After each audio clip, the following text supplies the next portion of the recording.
काहे धनिया तू हमके बोलावताड़ू फोन कइए के मनया तू तवताड़ू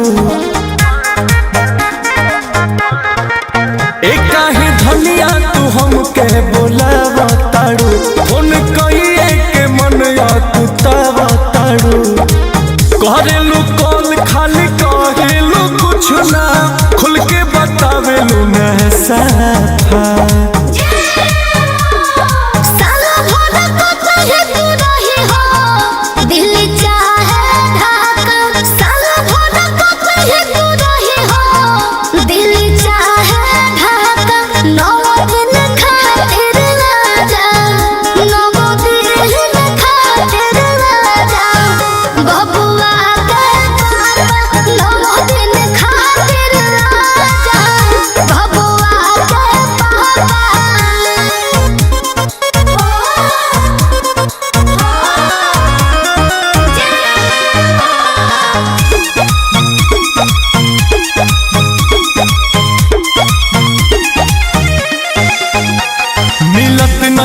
छूटी घरे कैसे जूटी छोड़ी कैसे ड्यूटी बतावा धनिया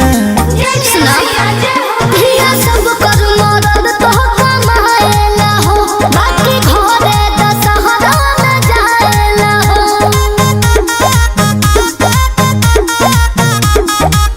हाल में आवे तो घरवा से आईनी होखे दरानी तनी ना था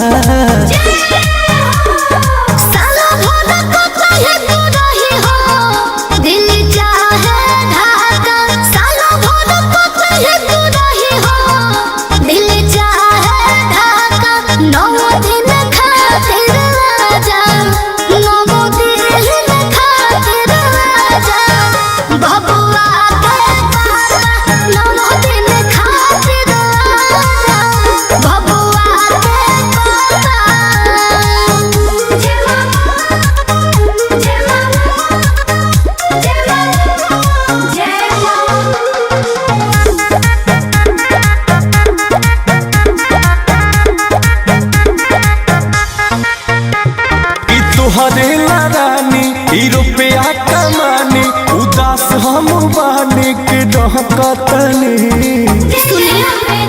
हमरा संगे गीतिया मारी जे जगावे के पड़ी अब के नौरा तर में अंकुश राजा आवे के पड़ी जानीला धन जदी माना करीला हो जालू पोस पतू खाता